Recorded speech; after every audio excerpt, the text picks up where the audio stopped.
All right, thank you all for attending today's discussion about locating orphaned and abandoned oil and gas wells in northwest Pennsylvania. My name is Patrice Tomcik, and I'm with Mom's Clean Air Force, and we're an organization of over 105,000 members in Pennsylvania, and we're united to protect children's health from air pollution. I myself live in Butler County, and today I am joined by my fellow presenter, Adam Peltz, and he's from the Environmental Defense Fund. Hi, Adam. You want to say a few words?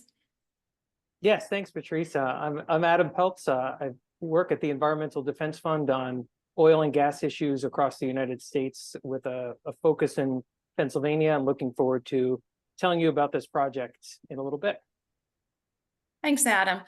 Today, we'll go over some basics about orphaned and abandoned wells. We'll talk about the project and then have a little bit of discussion about some information and then open it up for questions. And the Pennsylvania Department of Environmental Protection will join us to help field some questions. And you can enter questions via the chat, the Q&A function, or verbally ask at the end. So with that being said, we'll go ahead and begin.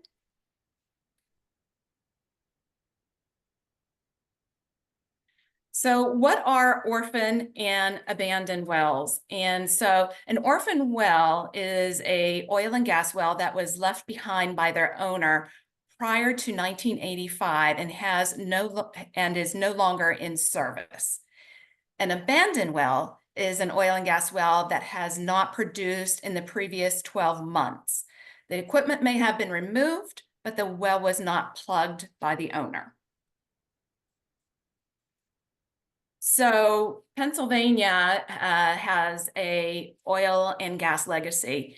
And so Pennsylvania orphaned and abandoned wells, we know, are located all over the US and can often be found when there was early oil and gas extraction. While about 30,000 orphan wells have been located and documented in Pennsylvania, there is estimated that there may be as many as 300,000 to 700,000 undocumented orphan wells in the Commonwealth. And Western Pennsylvania is home to some of the oldest wells in the country.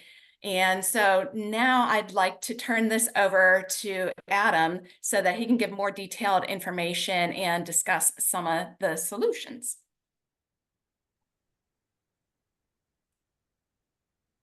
Great. Thank you, Patrice.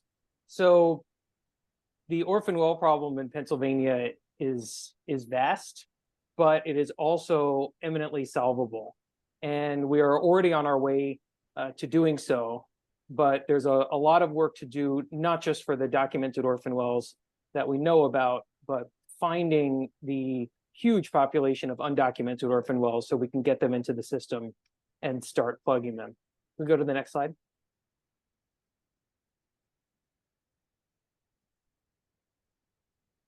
So this is a map of orphan and abandoned wells in Pennsylvania. So this represents the 30,000 documented wells that we were talking about before.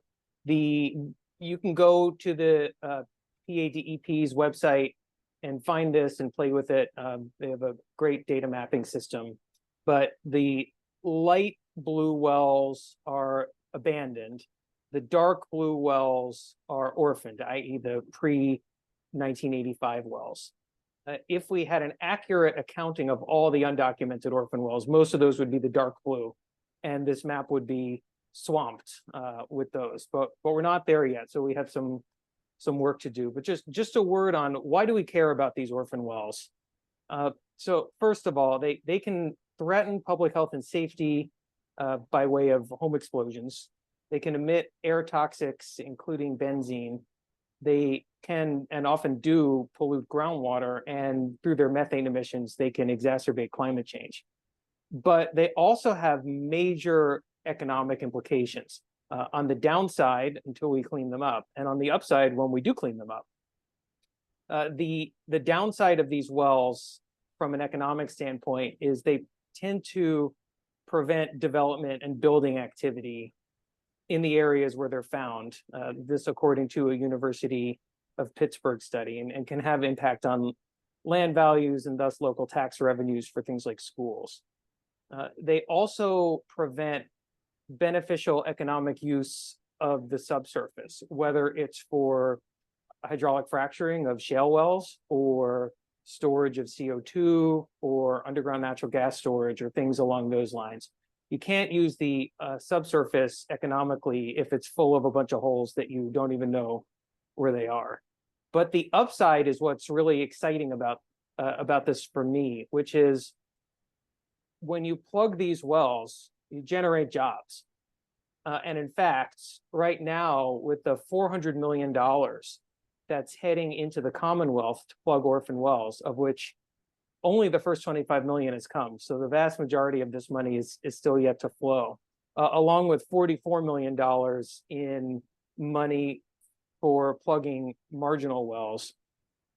There are a lot of Pennsylvania pluggers who have increased their workforce, and the individual workers are getting paid in the six figures, over $100,000 a year to do the work. And what's great about the new infusion of orphan well closure funds is that people can work in and around their communities and go home at night to their families. And we understand that pluggers in Pennsylvania are pretty happy with what's going on here, but we're only at the beginning. And if we are able to document more of the wells in the Commonwealth, hundreds of thousands, then there will be an opportunity to go back to Congress, which has shown a willingness to fund this work, and say, actually, the need in Pennsylvania is 5 billion or 10 billion. And when that money flows into the Commonwealth, it will employ people in these counties where all these wells are found. And people can do work in their communities for the benefit of their communities. So that's really exciting. Okay, so what are we actually doing? Our plan is to fly a series of drones mounted with magnetometers in 3 parcels in Clarion, Venango, and McKean counties over 2 weeks between mid-October and mid-November. We'll start when the leaves are down enough that you can see the drones, but before rifle hunting season starts. It's clearly very important to be done before then.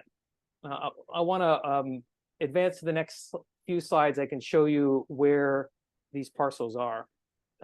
The technology for doing this work was developed by the Department of Energy over the past few years. They were funded by the same big piece of funding from the Infrastructure Act, $4.7 billion, of which nearly 10% will go to Pennsylvania. Now, also had money for the Department of Energy, including Nettle and Pittsburgh, to work on technologies for finding undocumented orphan wells. And these drone flights are a cornerstone.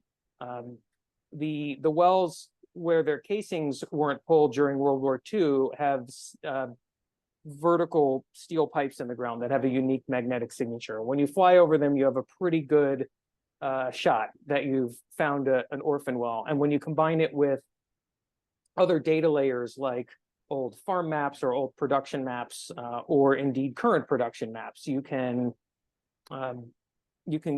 concatenate these layers and use machine learning via the labs to identify the most likely points where undocumented orphan wells will be found. And then there's follow-up work, usually by the DEP inspectors, to go out and verify. So in any case, the 3 parcels that we're looking at are in Clarion, Venango, and McKean. Here you can see 2 views of Clarion County. One has, in the legend here, you can see different habitats, ecosystem types, and reservoir types.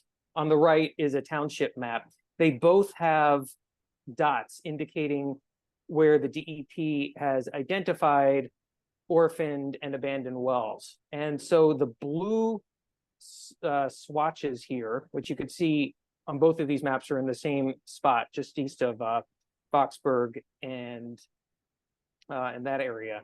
That's where we're going to be looking in Clarion. And let's go to the next map and take a look at Venango. In Venango, it's towards the eastern part of the county in President Township area. And let's do McKean. In McKean, the area is shared between Mount Jewett, Hamlin, and Sargent. It's 20 square miles altogether, and you know, it would be great to do more immediately, but this is a philanthropically funded project, and it's a pilot project. And what we're going to find out from doing this work, in addition to where are the wells, is to create a roadmap for the DEP to expand this effort in other areas of the Commonwealth to really get towards making a fulsome database of undocumented orphan wells and turning them into documented orphan wells. The Ohio Department of Natural Resources has been doing this for around a year or so. They're fielding 4 drone crews and finding a lot of wells. And this will help, this effort that we're undertaking will help the DEP figure out the best ways to do this inexpensively, ideally, and to work on what community outreach looks like to do this work. You know, no one wants to be surprised by a big drone flying 150 feet over their property with a big magnetometer hanging under it. So we want to make sure, and that's why we're doing this webinar, and we'll be doing some more outreach, which I'll tell you about, to make sure that everyone knows what's coming and what they can expect.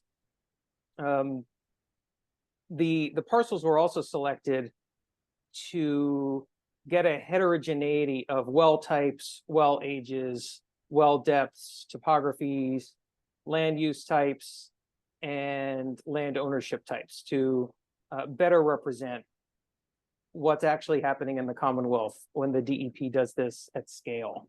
We're hoping next year, incidentally, to look at some urbanized parcels in Southwest Pennsylvania, which will probably involve different technologies because you can't necessarily fly drones in dense urban areas over houses, although there is some science work to be done because people haven't really tried. But that'll mostly be walking with handheld magnetometers and driving around with cars that have equipment that could sniff methane. But that's for the future. In the meantime, we're doing this work this fall. When we're done flying, which will be in this short period in October to November, there will be a lot of data processing in the background, and then DEP inspectors will go out, take a look in the field to see if the results actually correspond to real wells. We'll also be looking at a subset of wells to do some methane quantification research. It's important to understand how much is being emitted from these wells overall so that we can prioritize the highest emitting ones and get them first. There's a lot of ways to prioritize these wells for closure. The DEP and every state has their own prioritization matrix. It's focused on making sure that people are safe, so wells that are near structures and wells that are clearly evidently leaking. You know, if everything around it is dead, you know you have a high priority well. Prioritizing for high emissions is another vector to look at, and it's important to understand that. And the EPA has new regulations that will require quantification at a variety of sites. So we're seeing if we can cross-tabulate different quantification approaches to find which ones can do the work inexpensively. Ultimately, the billions of dollars that will go into this is public money, and to the extent it can be spent efficiently, all the better. Can we go to the next slide? Great. So we're going to be sending out letters to the landowners in these 3 parcels, which total around 150 individual landowners, towards the end of this month. And there will be follow-up letters from the drone vendor who's going to be actually doing this work. And then in the middle of September, the week of September 16th, we're going to be holding a series of open houses close to the parcels, 1 for each county. So stay tuned for those details. We'll make sure to send them around to everyone. There will be free beer, which is exciting. And we're going to do a drone giveaway for kids.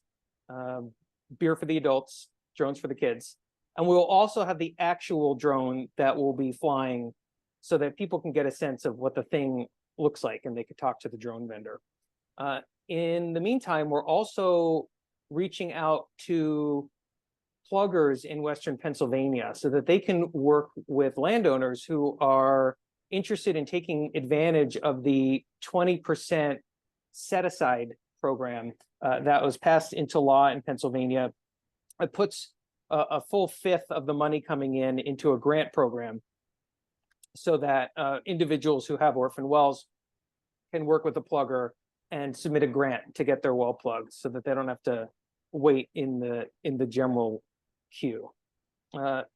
We've spoken to some pluggers already who are quite excited about this opportunity. And next week, we'll be speaking with the Crude Development Advisory Council at their meeting in State College to let as broad of a group of stakeholders as we can know about this project. It is critical to us that, again, we're not surprising people, that everyone who should hear about this has, and that people have ample opportunity to give us suggestions or share their concerns.